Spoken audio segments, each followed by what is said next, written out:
نحمده تعالى ونستعينه ونستغفره ونعوذ بالله من شرور أنفسنا وسيئات أعمالنا من يهده الله فلا مضل له ومن يضلل فلا هادي له أشهد أن لا إله إلا الله وحده لا شريك له وأشهد أن محمدا عبده ورسوله صلى الله عليه وعلى آله وصحبه والتابعين وتابع التابعين ومن تبعهم بإحسان إلى يوم الدين يا أيها الذين آمنوا اتقوا الله حق تقاته ولا تموتن إلا وأنتم مسلمون يا أيها الناس اتقوا ربكم الذي خلقكم من نفس واحدة وخلق منها زوجها وبث منهما رجالا كثيرا ونساء واتقوا الله الذي تساءلون به والأرحام إن الله كان عليكم رقيبا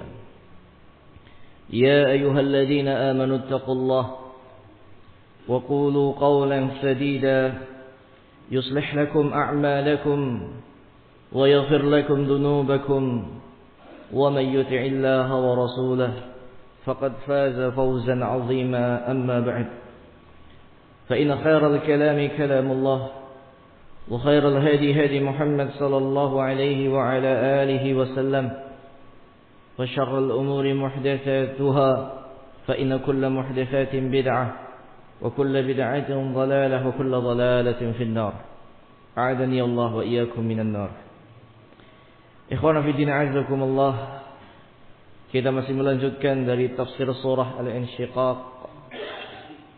Kemarin sudah ditafsirkan beberapa ayat yang awal, yakni qauluhu ta'ala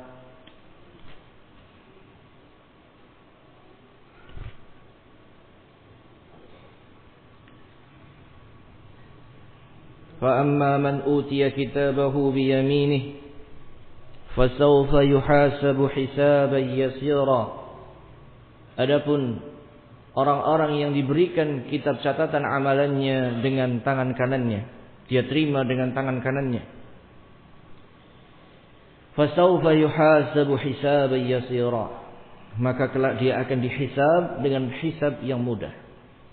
Dan hisab yang mudah sebagaimana ketika Rasulullah SAW bersabda dalam hadis riwayat Ahmad, Bukhari dan Muslim, "Man nukishal hisab udziba." Barang siapa yang ditanya atas perincian-perincian amalannya, ya, dirinci perhitungan amalannya, udziba, pasti dia akan diazab oleh Allah Subhanahu wa taala.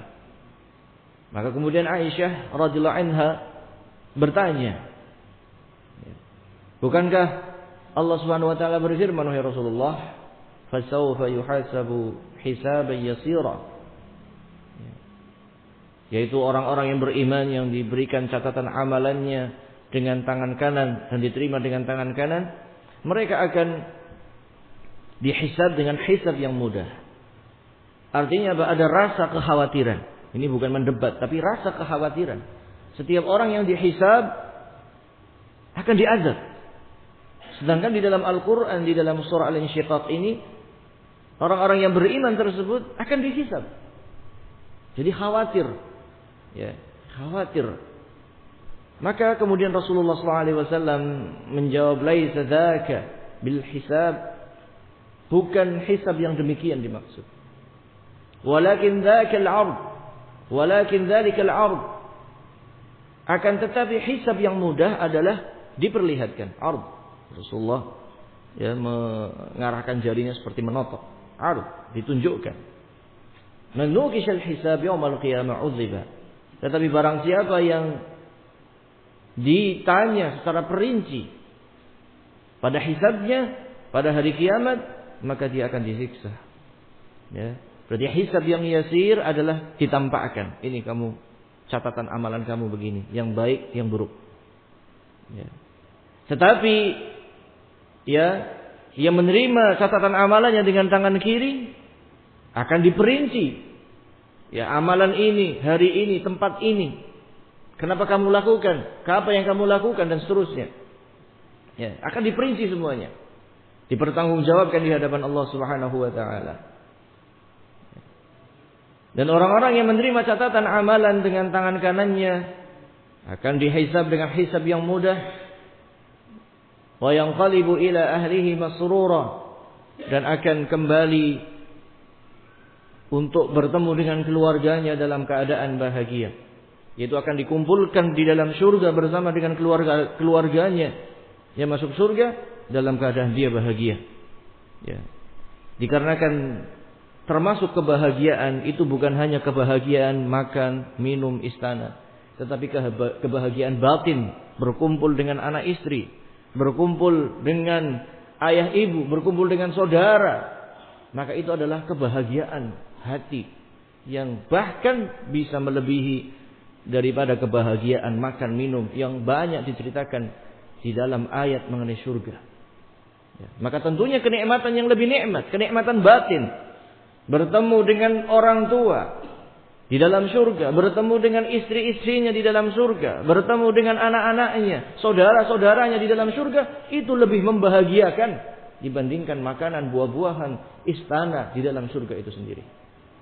Oleh karena itu, ikhwan fillah azakumullah, kita berdoa supaya kita nanti berkumpul di dalam surga dengan seluruh orang tua kita, kakek nenek kita, anak istri kita, saudara-saudara kita. Amin ya rabbal alamin. Kemudian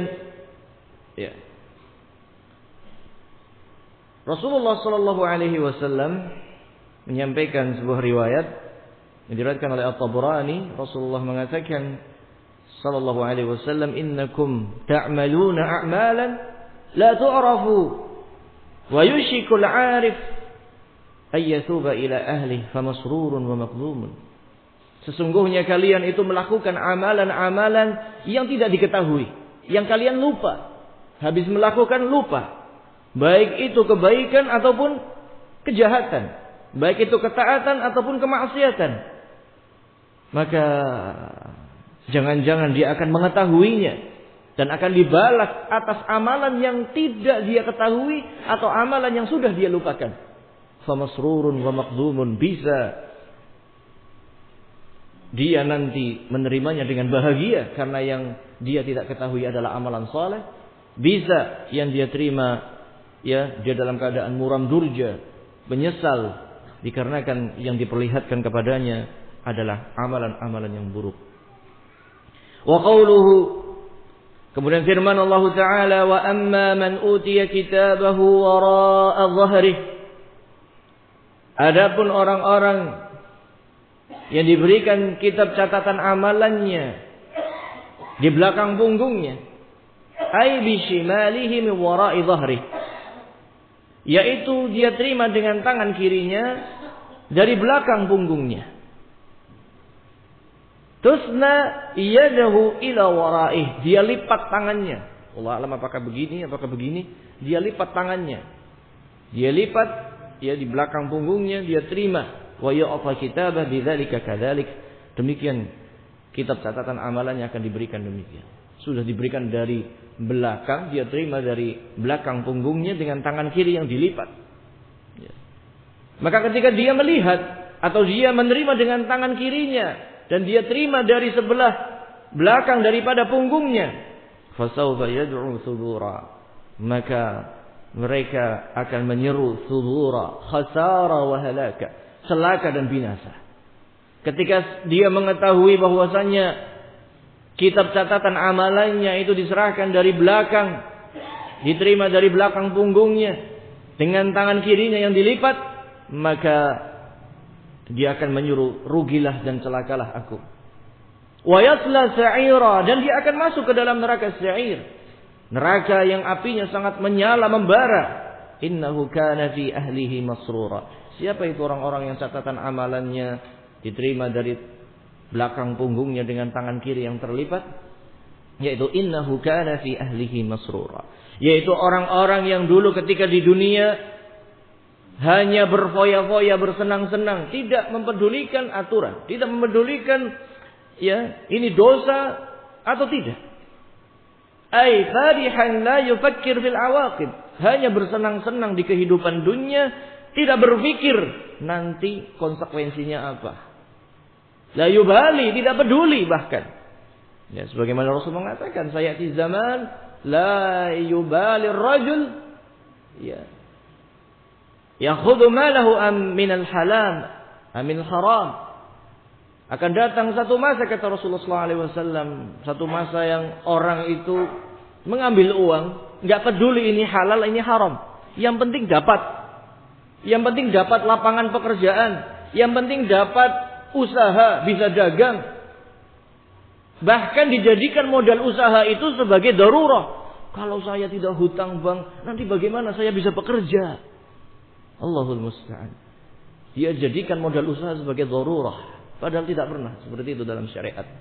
Ikhwana fillah azakumullah. Sehingga dengan alasan seperti itu kemudian dia menghalalkan segala cara. Ribanya, nipunya, horornya, judinya. Sekarang itu banyak sekali judi yang namanya bukan judi. Banyak sekali riba yang namanya bukan riba. Banyak sekali yang nipu dalam berdagang tetapi ya tidak kelihatan itu nipu. Banyak sekali transaksi-transaksi zaman sekarang.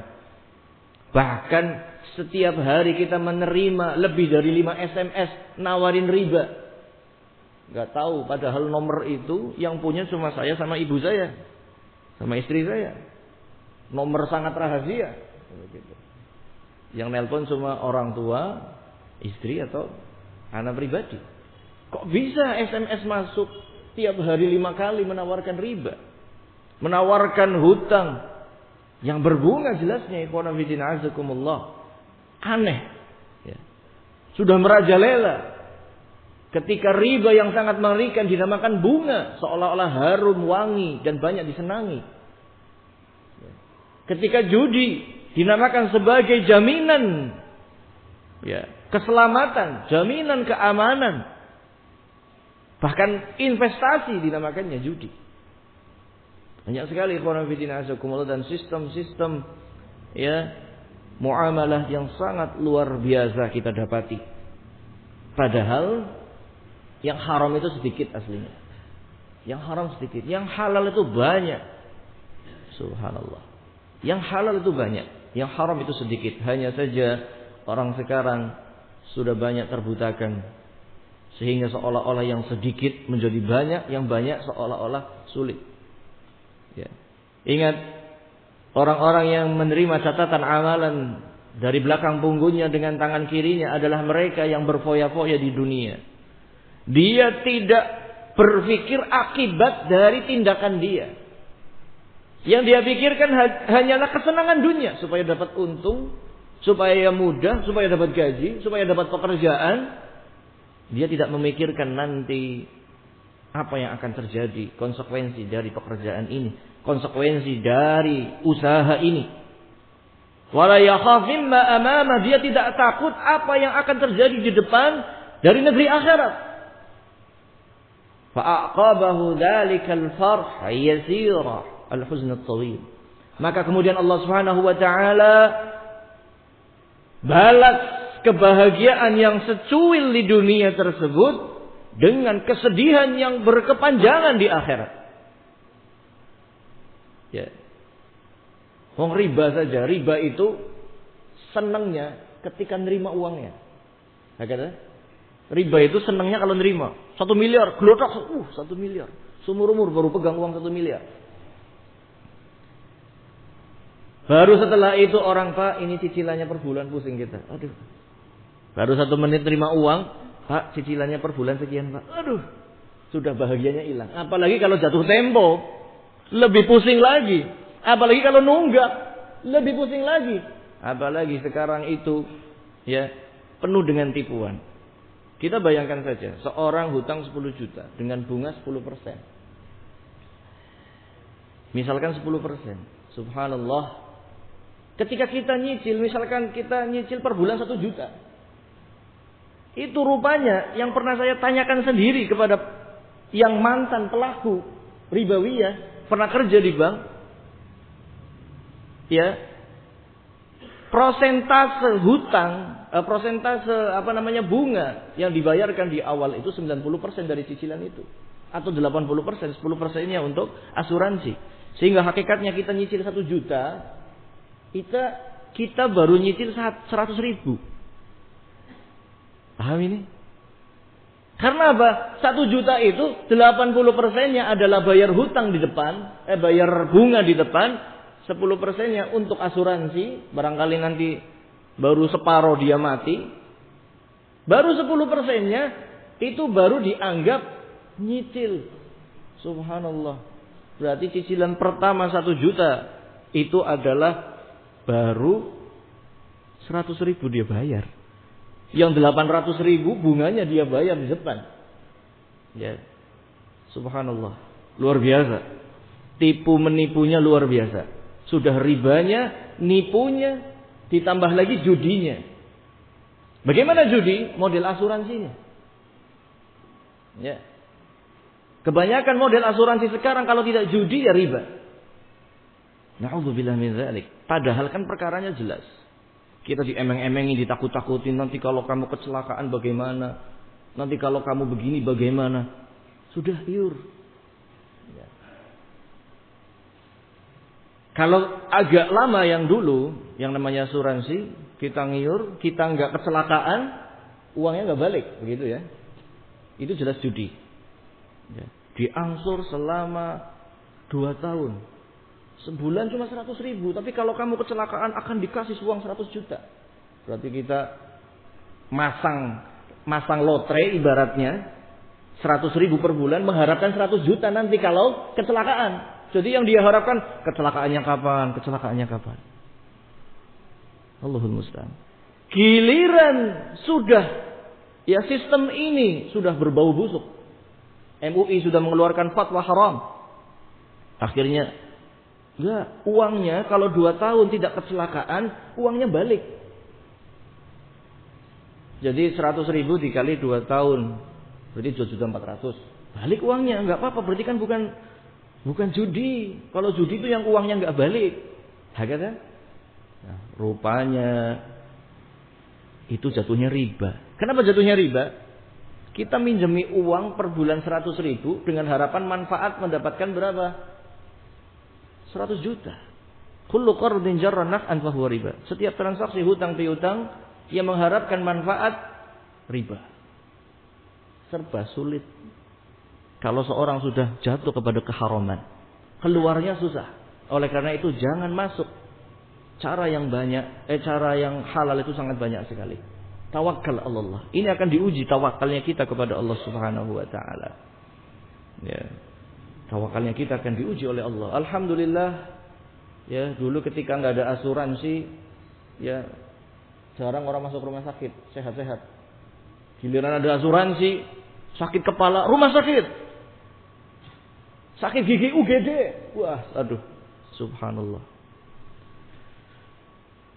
Ya, oleh karena itu, ikhwan fillah, azakumullah, semoga Allah Subhanahu wa taala memberikan kemudahan, taufik kepada kita semuanya untuk mencari cara yang halal dan memberikan taufik kepada pihak-pihak yang memiliki kekuasaan untuk merubah dengan cara yang syar'i, maka akan menjadi pahala yang luar biasa. Sebenarnya sistem asuransi yang syar'i itu sudah banyak di Timur Tengah, banyak. Bahkan nggak usah ngiur, yang miskin gratis dapat pesangon. Karena orang-orang kaya yang punya harta berlebih itu luar biasa perhatiannya kepada orang-orang yang miskin. Kalau kita menghindari perkara-perkara yang haram, Allah akan bukan rizki dari arah yang tidak terduga. Ya. Maka kenapa kita sampaikan demikian? Supaya kita muhasabah, menghitung-hitung diri kita. Amal solehnya berapa, amal buruknya berapa. Jangan hanya karena kekhawatiran sedikit di dunia dan ingin senang di dunia, kemudian Allah balas dengan kesedihan yang tawil, kesedihan yang sangat panjang di akhirat. Innahu dhanna an la yahur, atau yang lebih mengerikan lagi ketika dia menyangka tidak akan dibangkitkan pada hari kiamat. Allahumma musta'an. Ay kana ya'taqidu annahu la yarji'u ila Allah. bahwasanya dia meyakini, atau kalau tidak yakin masih barangkali. Ya, barangkali kita tidak akan dikembalikan cuma jadi tanah saja. La yu'idu ba'da mautih. Meyakini atau memungkinkan bahwasanya tidak akan dibangkitkan setelah matinya. Ya. Orang-orang yang bahagia, orang-orang yang bersenang-senang di kehidupan dunia, dia menyangka tidak akan dibangkitkan setelah kematian. Qala Ibnu Abbas wa qatada wa ghairuhuma. Wal hawar huwa rujuk. Yahur maknanya rujuk, kembali. Ya, mereka menyangka tidak akan kembali dihidupkan oleh Allah Subhanahu wa taala. Bala, kata Allah, inna rabbahu kana bihi basira. Tentu saja tidak demikian. Sesungguhnya Allah Subhanahu wa taala Maha melihat segala sesuatu. Ay bala sayu'iduhu Allah kama bada'ah. Tentu saja Allah akan membangkitkan semua orang-orang yang mati sebagaimana Allah ciptakan mereka. Wa yujazihi ala a'malihi khairaha wa syarraha. Dan Allah akan membalas atas amalan-amalan mereka yang baiknya dan yang buruknya. Fa innahu kana bihi basira. Karena sesungguhnya Allah Maha melihat. Basir ay aliman khabira. Ya, basir bermakna Maha melihat lebih dalam lagi, yaitu Maha mengilmui dengan penglihatannya dan akan mengkhabarkan, menyampaikan apa yang Allah lihat ya saat hisab manusia yang dihisab. Maka kemudian Allah berfirman, "Fala uqsimu bisyafaq." Maka sekali-kali benar-benar aku bersumpah dengan asy-syafaq. Ya, la-nya di sini bukan bermakna nafiyah tetapi taukid. Maka benar-benar aku bersumpah dengan asy-syafaq, yaitu warna merah sebelum matahari terbit. Syafaq, waktu syafaq. Jadi kalau sebelum matahari terbit di langit itu warna kemerah-merahan. Itu namanya waktu syafaq. Wal laili wama wasaq. Dan demi malam ketika wasaq, ketika gelapnya. Wal qamari idza tasaq. Dan demi rembulan ketika sudah sempurna bulannya, sudah purnama sinarnya. La tarkabunna tabaqan an tabaq. Benar-benar kalian itu la tarkabunna tabaqan an tabaq. Ada banyak penafsiran di sini. Salah satunya, kamu akan menjalani fase kehidupan satu fase demi fase berikutnya. Tahun ke tahun berikutnya. Atau engkau akan melewati wahai Nabi Muhammad dari langit satu, kedua, ketiga dan seterusnya. Atau kalau kepada manusia akan naik nanti ruhnya ketika mati. Jika dia seorang yang beriman akan naik ke langit yang pertama, kedua, ketiga sampai nanti ke langit yang ketujuh. Kemudian dikembalikan ruhnya ke jasadnya di alam kubur. Jika orang kafir ditutup dan tidak diterima di langit dan dilemparkan, dicampakkan dari atas langit ke tanah. Na'udzubillah min dzalik.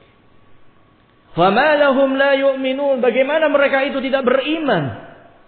Mereka menyaksikan bagaimana indahnya syafaq, warna kemerahan sebelum matahari terbit. Mereka menyaksikan setiap malam bagaimana malam itu begitu luar biasa, merupakan ayat Allah, kebesaran Allah. Dan mereka saksikan setiap bulan purnama, bagaimana prosesnya yang begitu sempurna Allah takdirkan. Itu ayat-ayat Allah. Sudah melihat ayat-ayat kauniyah, kemudian mereka tidak beriman. Bagaimana mereka bisa tidak beriman? Wong setiap hari ayat-ayat Allah mereka lihat. Setiap matahari terbit itu ayat Allah. Setiap malam dia tidur itu ayat Allah. Setiap bulan dari sabitnya sampai purnama kemudian berkurangnya itu adalah ayat-ayat Allah. Wa fi kulli syai'in lahu ayatun tadullu ala annahu wahidun. Pada segala sesuatu itu adalah ayat-ayat Allah yang menunjukkan bahwasanya Allah yang menciptakan seluruhnya itu adalah Maha Esa, Wahidun. Ini ayat-ayat Allah. Sehingga famalahum la yu'minun. Kenapa mereka itu tidak beriman? Padahal mereka menyaksikan ayat-ayat Allah. Wa idza quri'a 'alaihimul Qur'anu la yasjuduna. Ciri-cirinya, apabila dibacakan atas mereka Al-Qur'an la yasjudun, tidak sujud.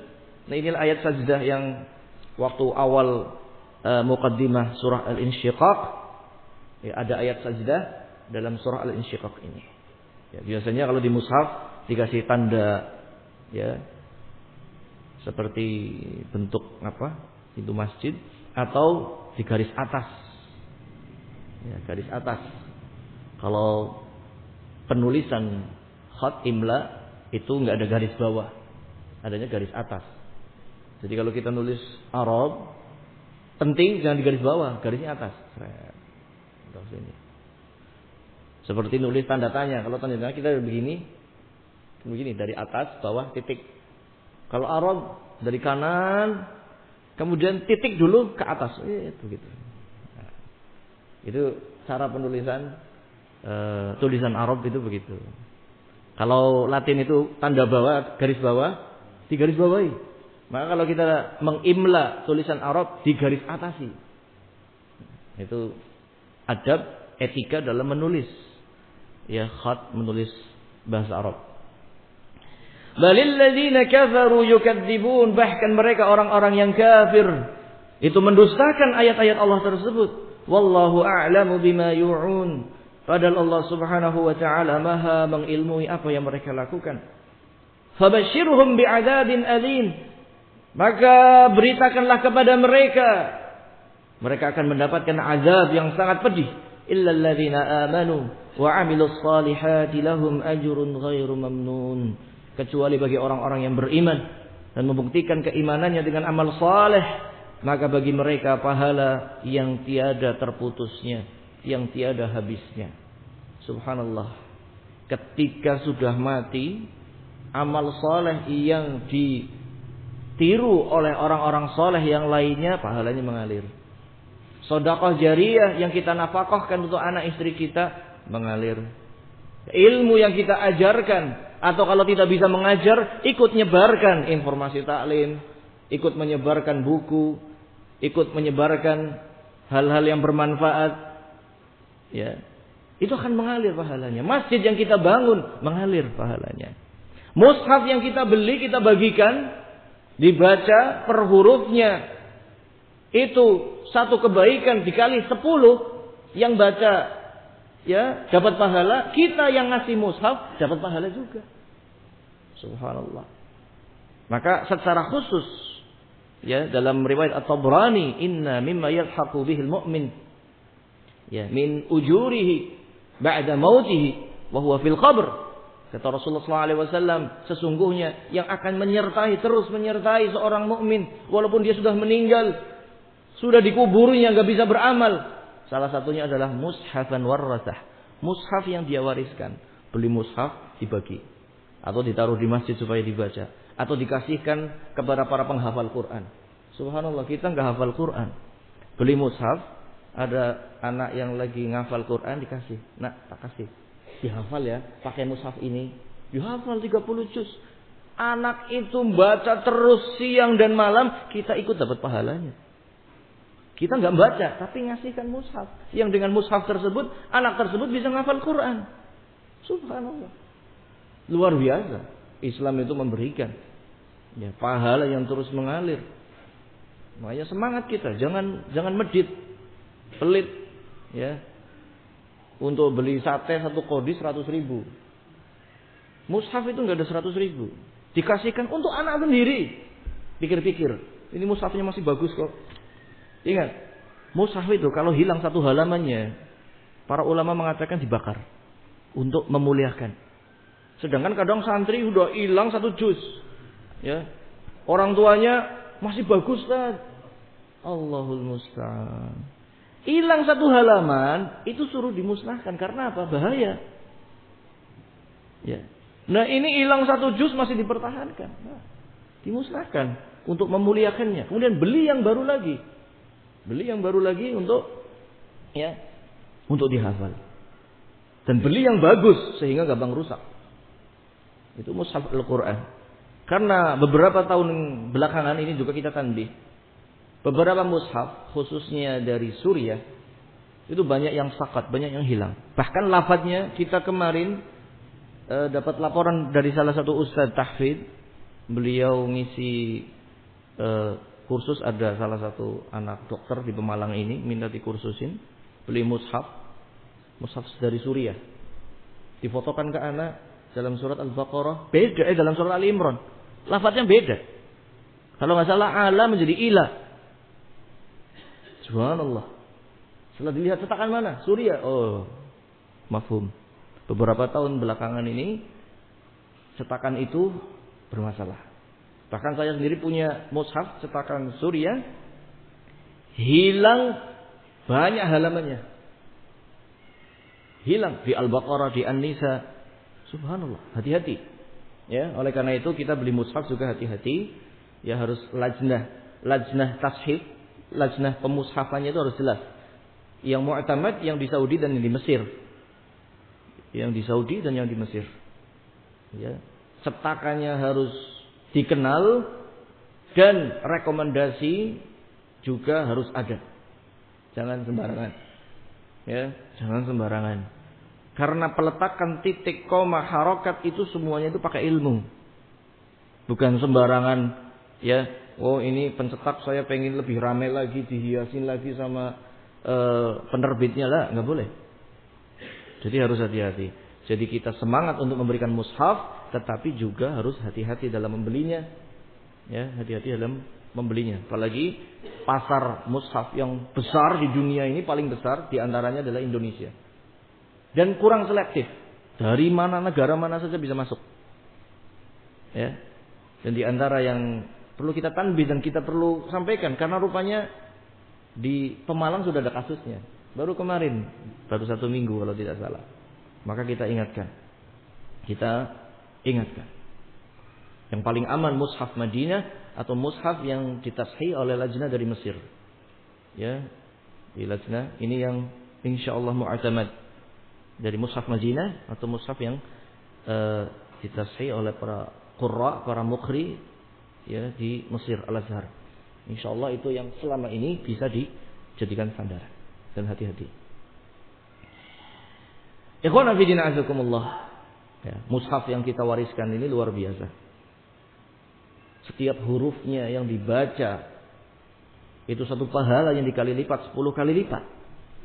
Kalau kita kasihkan satu mushaf di masjid ini, mushaf yang bagus.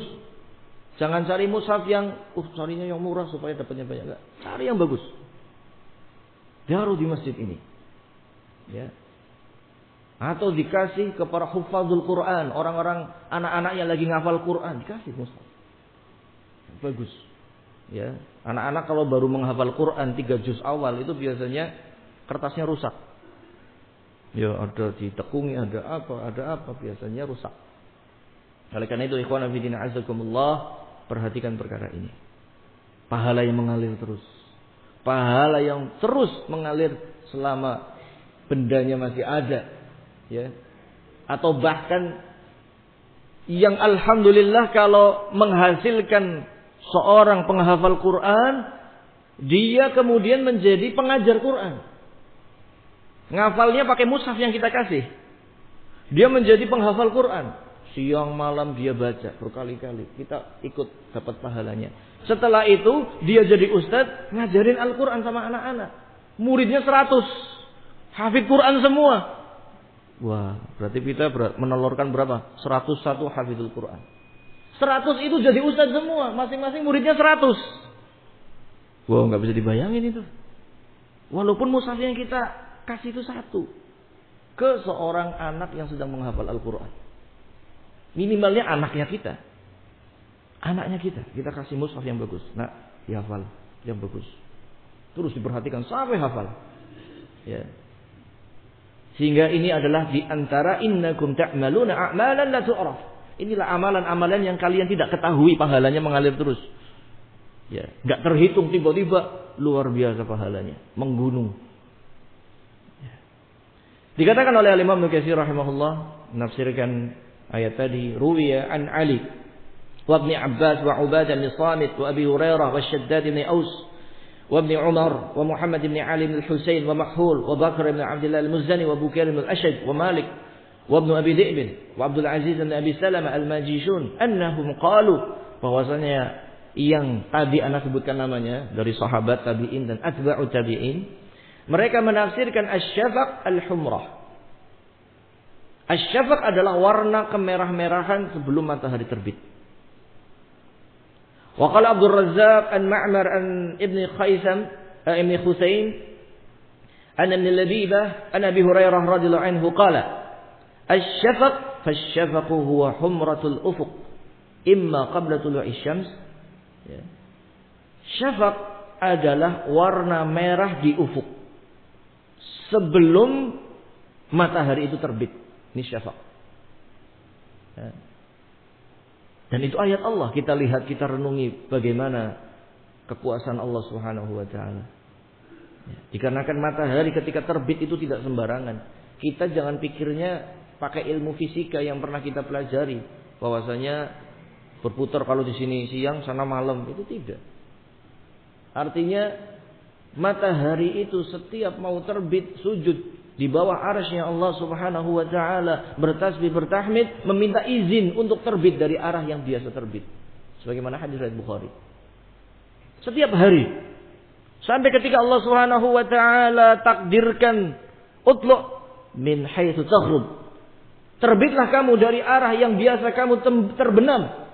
Itulah yang namanya yaumul qiyamah. Terjadi hari kiamat.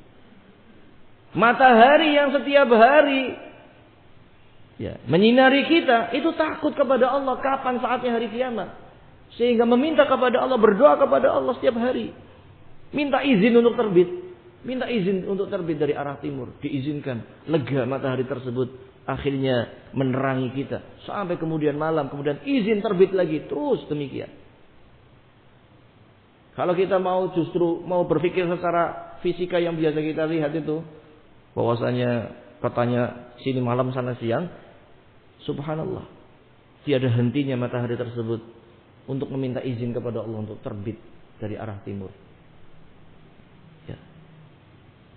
Dan ini ayat Allah. Setiap pagi kita melihat di ufuk timur, humrah warna merah sebelum matahari terbit. Itu adalah ayat Allah yang Allah bersumpah dengan itu. Allah bersumpah dengan itu. Ketika kita melihatnya, kita sedang melihat ayat Allah.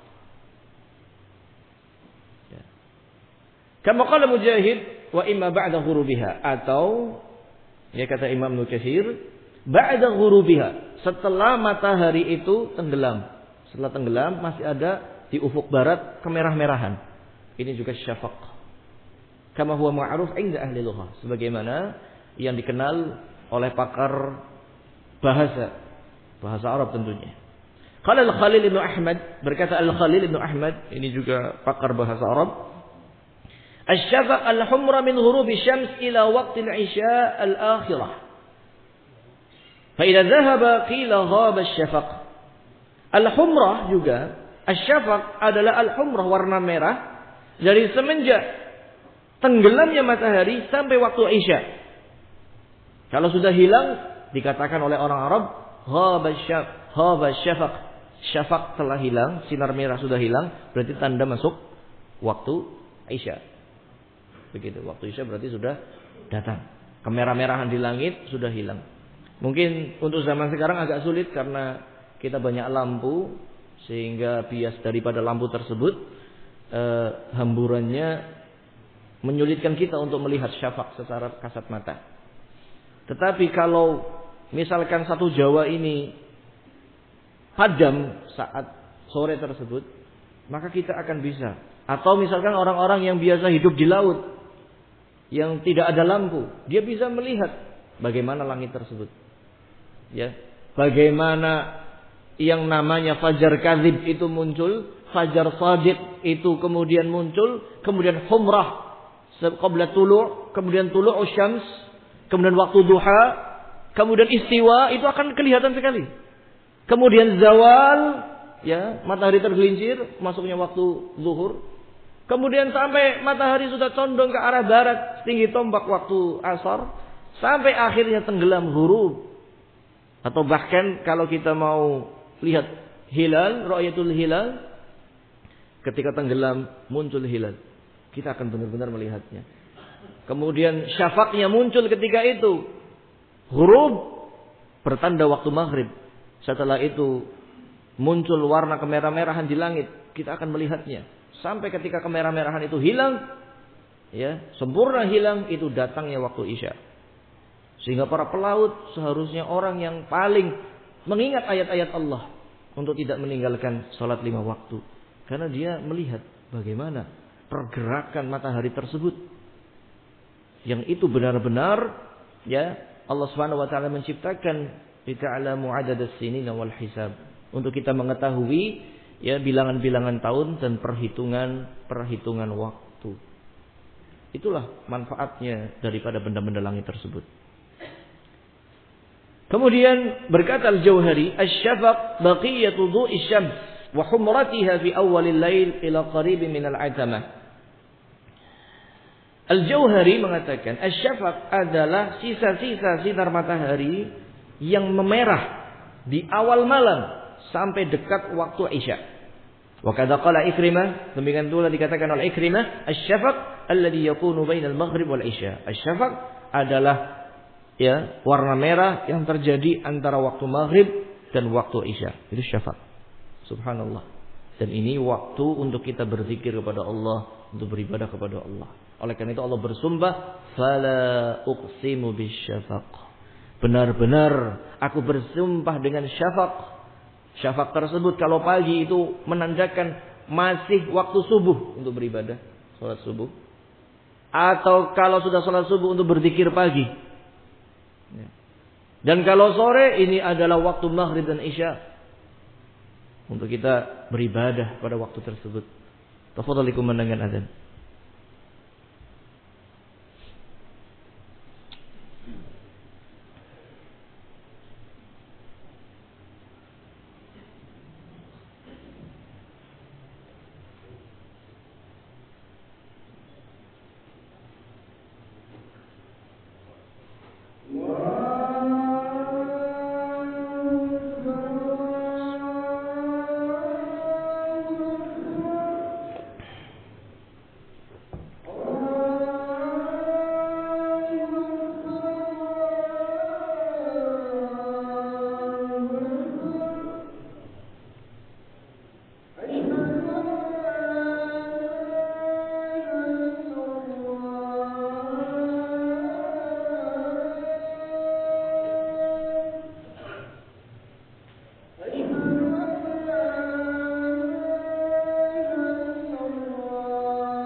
Qala Imam Katsir rahimahullah wa fi sahih Muslim an Abdullah bin Amr ibn al-As radhiyallahu anhu an Rasulillah sallallahu alaihi wasallam annahu qala waqtul maghrib ma lam yaghib asy-syafaq. Waktu maghrib, itu waktu salat maghrib adalah selama syafaq tersebut belum hilang. Ya, ini Rasulullah mengajarkan. Waktu maghrib adalah selama syafaq warna merah di langit itu belum hilang. Fa fi hadza kullih dalilun ala anna asy-syafaq huwa kama qalahu al-Jauhari wal Khalil. Dari sini, dari hadis ini dalil bahwasanya asy-syafaq ini sebagaimana yang ditafsirkan oleh al-Jauhari dan al-Khalil, ya, bahwasanya syafaq itu dari tulu'us syams, dari ghurubus syams ila al-isya, tenggelamnya matahari sampai waktu isya. Ya, ini seperti yang disampaikan oleh Rasulullah sallallahu alaihi wasallam. Ya. Walakin sahha an Mujahid annahu qala fi hadhihi al-ayah, akan tetapi telah sahih riwayatnya dari Mujahid bin Jabr, imam dari kalangan tabi'in dalam bidang tafsir, ya, mengenai ayat ini, fala uqsimu bisyafaq huwa an-naharu kullu, yaitu siang seluruhnya. Wa fi riwayatin anhu aidan, dalam riwayat dari beliau pula, asy-syafaq asy-syams. Asy-syafaq adalah matahari. Ya, rawahu Ibnu Abi Hatim, diriwayatkan keduanya oleh al-Imam Ibnu Abi Hatim Ar-Razi, ya, dalam Tafsir Al-Qur'anil Azim. Wa inna ma hamluhu ala hadza qarnuhu. Tetapi mungkin maknanya kalau dicocokkan dengan hadis tadi, maksudnya adalah qarn. Qarn, tanduknya matahari. Apa itu tanduknya matahari? Ya, saat matahari terbit dan saat matahari tenggelam. Itu namanya tanduknya matahari. Itulah syafaq. Kalau dibawa kepada pengertian tersebut, maka benar. Ya. Wa qawluhu wal laili wa ma wasaq, dan demi malam wa ma wasaq. Wa ma wasaq, wasaq di sini diartikan ai jama', dan apa yang dikumpulkan oleh malam. Demi malam dan apa yang dikumpulkan oleh malam. Ka'annahu aqsama bidh-dhiya'i wadh-dhalami. Maka di sini Allah bersumpah dengan dhiya, dengan sinar matahari terang, wadh-dhalam, dan kegelapan malam. Ya, karena itu adalah dua ayat Allah yang kita saksikan setiap hari.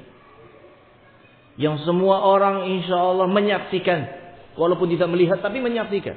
Namanya menyaksikan nggak harus melihat, dia merasakan. Wa innama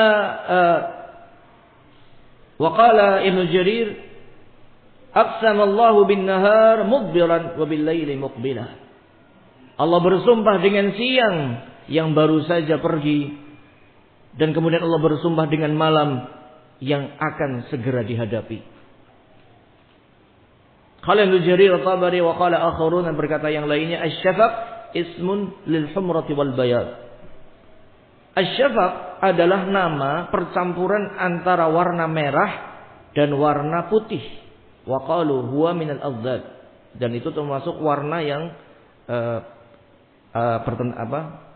kebalikan, warna yang kebalikan, merah dan putih. Nah, bercampurnya antara merah dan putih tersebut namanya asy-syafaq. Qala Ibnu Abbas wa Mujahid al-Hasan wa Qatadah wa ma wasaq wa ma jama', dan apa yang dikumpulkan. Berkata Qatadah wa ma jama'a min najmin wa dabah. Dikatakan mengumpulkan karena malam itu mengumpulkan bintang dan mengumpulkan berbagai macam binatang pulang ke sarangnya masing-masing. Ya, sehingga kalau kita perhatikan, bintang itu adalah tanda kekuasaan Allah.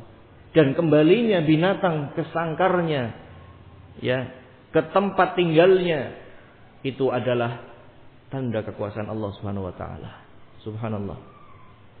Wa qad qala Ikrimah wal laili wa ma wasaq yaqul ma saqa min dhulumah, yaitu apa yang digiring dengan kegelapan tersebut, seolah-olah kegelapan ini menggiring kita untuk pulang ke rumah masing-masing dan beristirahat.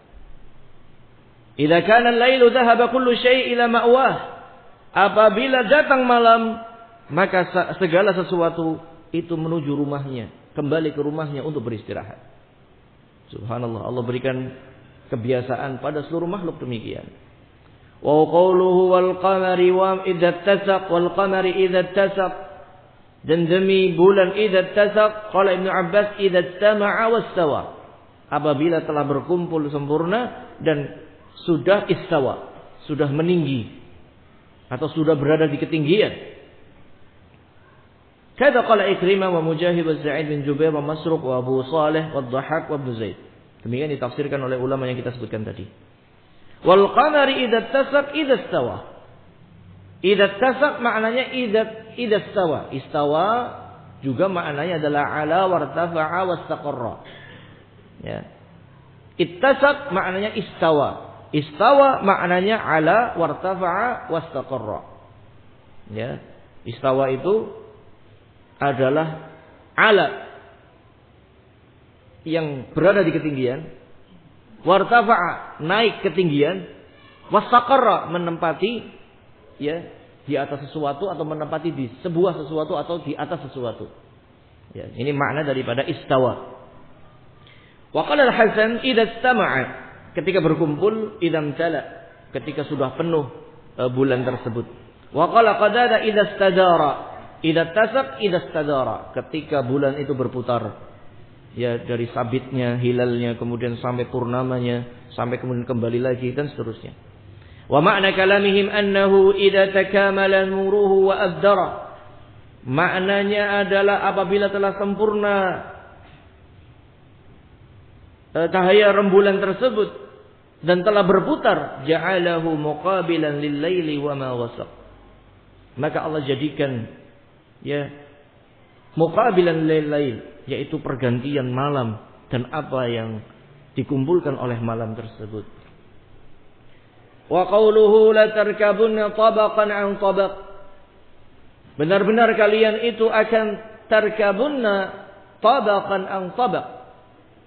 Ya, ditafsirkan langsung oleh Rasulullah, diriwayatkan oleh Bukhari. Akhbarana Sa'id bin Nadhr, qala akhbarana Hushaym, qala akhbarana Abu Bishr an Mujahid, qala Ibnu Abbas. Ya, Mujahid bin Jabr, muridnya Ibnu Abbas, yang mantan budak Mujahid ini, subhanallah, menjadi alim besar ketika berguru kepada Ibnu Abbas. Beliau membaca mushaf 2 kali, dibacakan tafsir Ibnu Abbas 2 kali, sampai dikatakan Al-Hasan Al-Basri, idza jaa tafsir an Mujahid fahasbak. Kalau datang tafsir dari Mujahid, cukupkan. Karena orang orang yang paling tahu tafsir Al-Qur'an setelah Rasulullah dari kalangan sahabat adalah siapa? Ibnu Abbas. Didoakan oleh Rasulullah, Allahumma faqihu fid din wa 'allimhu ta'wil. Ya Allah, faqihkanlah Ibnu Abbas dalam masalah agama dan ajarkanlah kepada Ibnu Abbas ilmu ta'wil, ilmu tafsir. Sehingga kita sering sekali menyebut nama Ibnu Abbas. Nah, murid beliau adalah Mujahid. Orang yang paling alim dari kalangan tabi'in, yang paling alim adalah Mujahid Ibnu Jabr. Subhanallah. Ya, turun temurun. Ya, ilmu agama demikian. Menafsirkan ayat ini halan ba'da hal, keadaan setelah keadaan. Kamu akan mengalami satu keadaan setelah keadaan. Kamu akan mengalami satu keadaan demi keadaan. 1 tahun, tahun berikutnya, tahun berikutnya. Satu fase dari di alam rahim, kemudian terlahirkan, kemudian menjadi anak-anak, kemudian menjadi mulai baligh, kemudian menjadi syab, kahul, syekh, dan seterusnya. Sampai akhirnya kemudian menjadi haram, menjadi yang sudah sangat tua renta sekali, kemudian akan meninggal dunia. Ya, ini demikian. Qala hadza nabiyukum. Ini dikatakan oleh nabi kalian. Hakadha rawahu al-Bukhari bihadzal lafaz. Demikian diriwayatkan oleh Bukhari dengan lafaz ini, wa huwa muhtamilun ay yakuna Ibnu Abbas asnada hadza tafsir 'an nabi. Ya, dimungkinkan Ibnu Abbas menyandarkan tafsir ini dari nabi. Karena qala sami'tu hadza min nabiyikum. Aku dengar ini dari nabi kalian. Fa yakunu qawluhu nabiyyikum marfu'an 'alal fa'iliyah. Sehingga jadilah perkataan nabiyikum itu marfu' atas fa'il dari qala. Ya. Wa huwal azhar, dan ini yang paling nampak insyaallah taala. Hukumnya marfu'. Nah, seorang sahabat ketika mengatakan ya qala hadza nabiyyukum, ya, ini yang berkata adalah nabi kalian. Berarti hadisnya marfu'. Walaupun sanadnya kepada Ibnu Abbas, ya Ibnu Abbas mengatakan kepada Nabi, tentunya ini adalah perkataan Nabi sallallahu alaihi wasallam. Kama qala Anas, sebagaimana berkata Anas bin Malik, la ya'ti zamanun la ya'ti 'amun illa walladhi ba'dahu syarrun min. Tidaklah datang satu tahun kecuali yang setelahnya lebih jelek daripada sebelumnya. Sami'tu hadza min nabiyikum. Aku dengar ini dari nabi kalian. Jadi dia mengatakan Anas, tapi kemudian aku dengar ya yang aku katakan tadi dari nabi kalian. Ya, jadi yang mengatakan adalah nabi, tapi dari sisi periwayatannya adalah dari Anas bin Malik. Demikian ikhwan fillah azakumullah, dan memang tidaklah datang tahun demi tahun kecuali yang setelahnya itu lebih jelek daripada sebelumnya. Yang itu kita rasakan. Ya. Kalau kita mau muhasabah terhadap diri kita dari semenjak kecil, apa yang terjadi dulu pada zaman kecil, akhlak saja. Akhlak orang dulu dengan akhlak orang sekarang. Kesopanan orang dulu, rasa malu orang dulu dengan anak-anak sekarang berbeda. Jauh berbeda. Ya. Apalagi yang hidupnya di desa. Seperti saya. Ya. Ini benar-benar merasakan perubahan yang sangat drastis. Tahun demi tahun itu perubahannya sangat drastis. Ya. Perubahan akhlak khususnya yang kita perhatikan. Ya. Dulu ikhwan fillah azakumullah, anak-anak kita terasa begitu polos. Begitu ya masuk televisi ketika itu pasca reformasi, saya masih ingat sudah mulai mengenal hiburan di luar negeri, film ini, film itu. Ya, sekitar setelah reformasi. Setelah itu muncul HP. Ya. Masih hitam putih padahal waktu itu. Tahun 2000 berapa tuh? 2000 berapa, zaman-zaman SMA. Setelah itu mulai bermunculan HP berkamera. Ya. HP berinternet.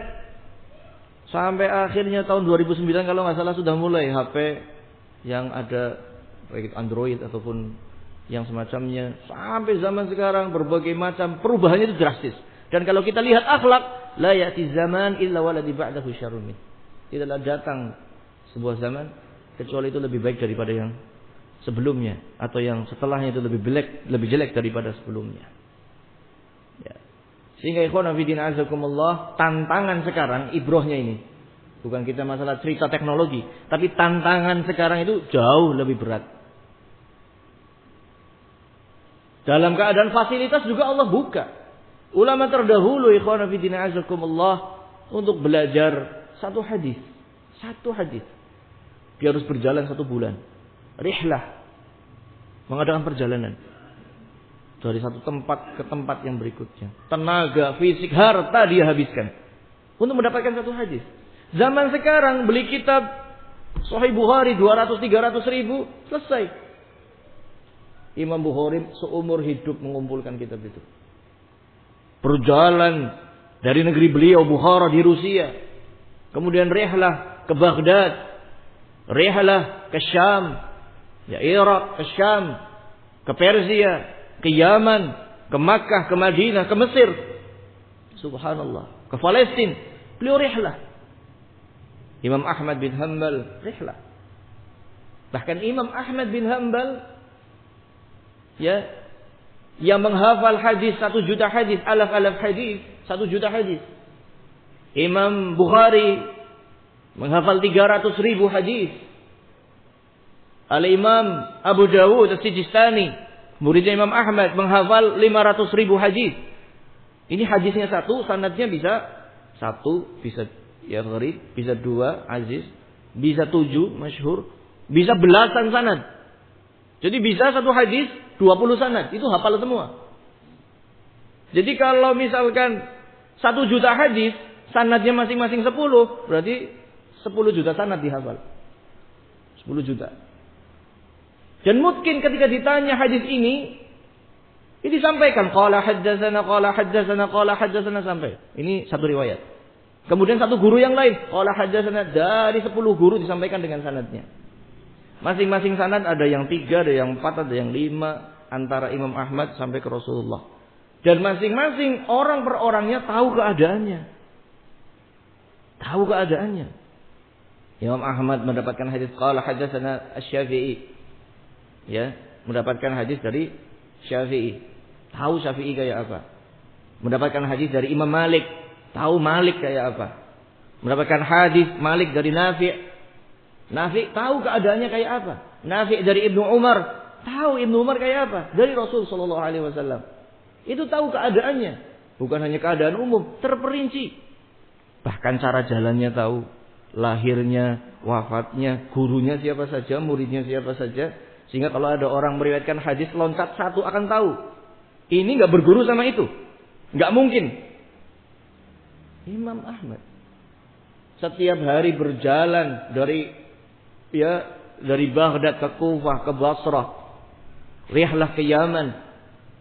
Di mana beliau itu membawa kitabnya Isna Asyara Himlan. 12 ekor onta khusus membawa kitab. Jadi kalau mau belajar, bukunya bukan satu tas begini ya. Bukan. Buku yang dibawa oleh Imam Ahmad, catatan yang dibawa oleh Imam Ahmad, 12 ekor onta. Dibawa oleh beliau. Kemana-mana. Dan itu hafal semua ya sudah. Tetapi beliau tulis. Tetap ditulis. Ditulis oleh beliau. Walaupun hafal, semuanya hafal. 1 juta hadis. Belum dengan sanadnya. Imam Bukhari, 300.000 hadis. Abu Dawud, 500.000 hadis. Dan yang paling istimewa adalah kebanyakan ahlul hadis yang mengumpulkan kitab-kitab itu bukan orang Arab, tapi Ajam. Bukhari, Muslim, Abu Dawud, Tirmidzi, Nasa'i, Ibnu Majah. Itu orang Ajam, orang Rusia. Orang Rusia. Kalau maksudnya kalau sekarang itu negara pecahan Soviet, ya. Bukhari dari Bukhara, Imam Muslim dari Naisabur. Naisabur itu di Persia. Abu Dawud Sijistan. Ya, Sijistan. Kalau yang Arab ya banyak juga. Imam Ahmad bin Hanbal, Imam Malik bin Anas, Imam Muhammad bin Idris Asy-Syafi'i juga Arab. Ya, tetapi yang jadi ibrah, kutubus sittah yang kita kenal, kitab 6 induk dalam ilmu hadis, Bukhari, Muslim, Abu Dawud, Tirmidzi, Nasa'i, Ibnu Majah, itu dari orang-orang sana. Orang-orang Soviet, kalau pecahan negara Soviet yang sekarang ini. Ya, yang Islamnya sekarang hampir gak kedengeran. Rupanya dulu menghasilkan para hufadzul hadis. Orang-orang yang berilmu. Yang namanya abadi disebut Bukhari. Bahkan kitab yang paling sahih setelah Al-Quran. Sahih Al-Bukhari. Subhanallah. Itu mengadakan perjalanan luar biasa. Belajarnya luar biasa. Kenapa diberi ujian begitu? Karena mereka mampu. Kalau kita untuk dari Pojong Batak ke sini aja udah Pojong Batak situ. Sini kan jalannya lurus lah ya. Pojong Batak sini. Lurus tuh. Lewat Sirandu sini lurus. Berat. Jauh. Subhanallah. Pojong Batak mulai Harjo jauh. Padahal 2 desa yang berbatasan. Jauh katanya. Imam Ahmad, Kufah, Basrah, Baghdad. Itu bolak-balik. Ke Yaman bolak-balik.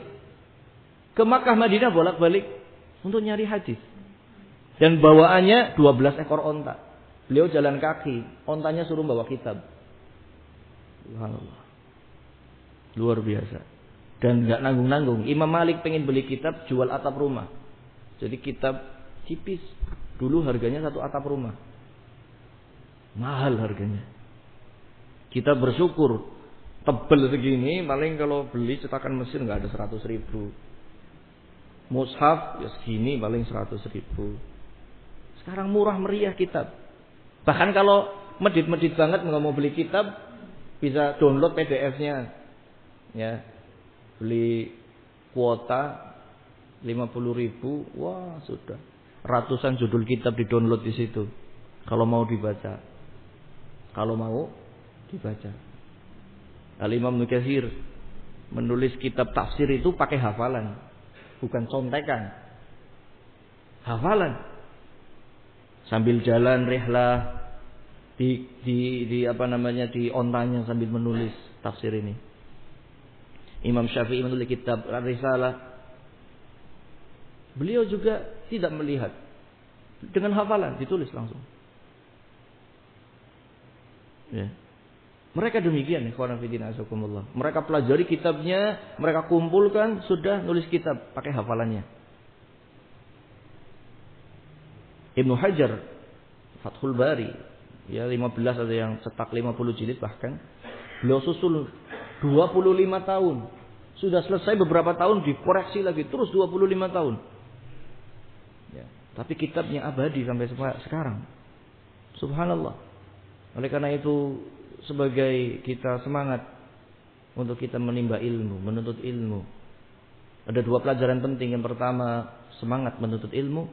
Yang kedua, beradab dalam menimba ilmu, mencatatnya, mengetahui ya sanad daripada kitabnya, yang dibahas apa, materinya apa, penulis kitabnya siapa, pematerinya siapa, ya, karena kita sedang menitipkan agama. Ya, yang kita baca dari sini, kita akan beragama dengan apa yang ditulis di sini. Ya, enggak sembarangan. Ya, wallahu taala a'lam bissawab. Subhanakallahumma rabbana wa bihamdik asyhadu an la ilaha illa anta astaghfiruka wa atubu ilaik. Wassalamualaikum warahmatullahi wabarakatuh.